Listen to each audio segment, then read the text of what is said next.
Consegue imaginar um país que usa água salgada para aguar suas plantações? É um país que tenha conseguido transformar um deserto em enormes e produtivas plantações.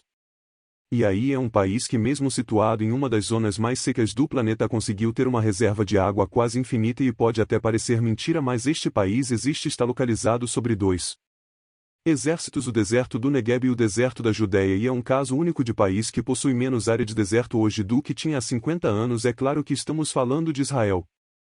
Mas como é possível um país situado em cima de dois desertos e com uma área 384 vezes menor que a do Brasil conseguir exportar uma produção agrícola apenas 50 vezes menor? No vídeo te mostraremos a façanha de Israel para obter água de maneira quase infinita e, segundo estudos recentes, nas próximas décadas 20% da população mundial vai sofrer com a falta de água, e essa crise não afetaria apenas países pobres. Até mesmo o estado da Califórnia, nos Estados Unidos, pode sofrer as consequências da falta de água em um país extremamente seco onde 60% do território está situado sobre deserto. Esses riscos seriam ainda maiores, mas em Israel a falta de água não assusta. Além de abastecer todo o país, Israel ainda fornece água para os países vizinhos. Não tem como tudo isso aconteceu. Para descobrir a resposta, precisamos entender um pouco da história recente de Israel.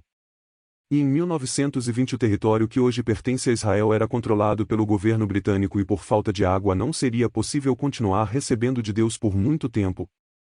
Neste momento as lideranças israelenses se deram conta que para recriar o Estado de Israel precisariam de muita água, e mesmo que parecesse impossível, um plano de 3 fases foi elaborado prevendo a execução deste plano em várias décadas. A primeira etapa do plano previa a perfuração em grandes profundidades para conseguir extrair água do subsolo do deserto, e essa etapa foi realizada com sucesso, porém não era suficiente. A segunda fase do projeto previa bombear água desde o Rio Jordão, o mais famoso rio do país, até as regiões mais ao sul do país, chegando inclusive até o deserto de Negueb, onde seria possível a instalação de novos israelenses, e que os mesmos pudessem criar seus campos de cultivos na região. E por último, a terceira fase do plano, a fase que era de longe a mais importante das trevas, foi a construção do chamado Aqueduto Nacional, uma obra de mais de 100 quilômetros de extensão que teria por finalidade levar a água desde o norte do país, mais precisamente do Mar da Galileia, que apesar do nome de mar é um lago de água doce. O Mar da Galileia é o maior lago do país, e esse aqueduto deveria ser integrado com os sistemas construídos nas duas fases anteriores. Não existe a dúvidas de que o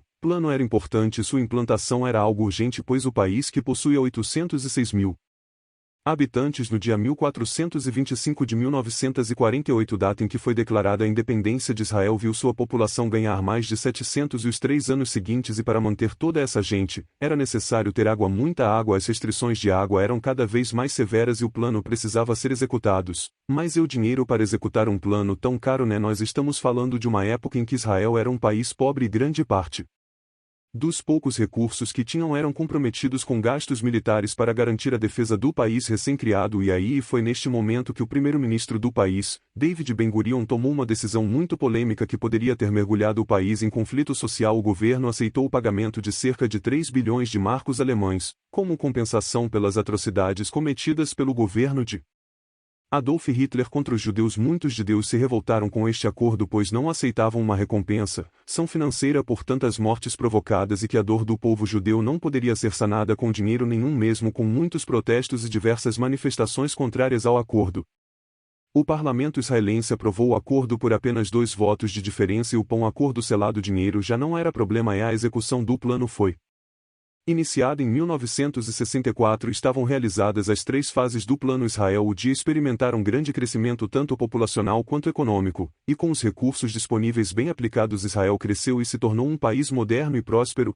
mas ainda precisava de mais água se quisesse continuar assim. Então novamente outro plano foi executado, e o controle de água saiu das mãos dos políticos e passou para uma agência independente que tomou medidas mais duras, como cobrar o preço da água de acordo com os custos de produção sem subsídios. Esta medida fez com que todos economizassem e ainda gerou mais caixa para essa agência, que revestiu o lucro em modernas redes de distribuição e novos sistemas de captação. Assim, o desperdício de água na distribuição, que geralmente ultrapassa os 30% em outros países, em Israel está bem abaixo de 10%. Todas essas medidas quiseram reduzir o consumo em 20% sem afetar o abastecimento, mas para garantir o futuro ainda não era suficiente. Então o país passou a incentivar empresas e para conseguir inovações neste setor. Assim nasceu a técnica de irrigação por gotejamento, que combinada com outras técnicas permite o cultivo até mesmo no deserto, e atualmente estão desenvolvendo aparelhos que, colocados no solo junto Com as raízes das plantas indicará o melhor momento de regar e adubar cada planta. Também investem pesado na produção de sementes geneticamente modificadas. São plantas que podem utilizar menos água ou mesmo serem irrigadas com água salobra, uma água levemente salgada que o país possui em abundância e sempre foi considerada sem uso. Além de toda a tecnologia e investimento na captação e distribuição de água, Israel está investindo em projetos ou uma reciclagem de água. Hoje 85% de toda a água utilizada no país é tratada e reutilizada na agricultura e irrigação de áreas públicas, e também é o país que mais investe em processos de bebê. Salinização de água é hoje a maior planta de dessalinização de água salgada do mundo, está em Israel e pode ser a fonte inesgotável de água. E aí agora passamos a bola para você. O que você acha desse processo feito por Israel? Poderia ser replicado em outros países? Poderia ser a solução para a seca do Nordeste? Deixe sua opinião nos comentários. Muito obrigado por assistir esse vídeo e nos vemos em breve.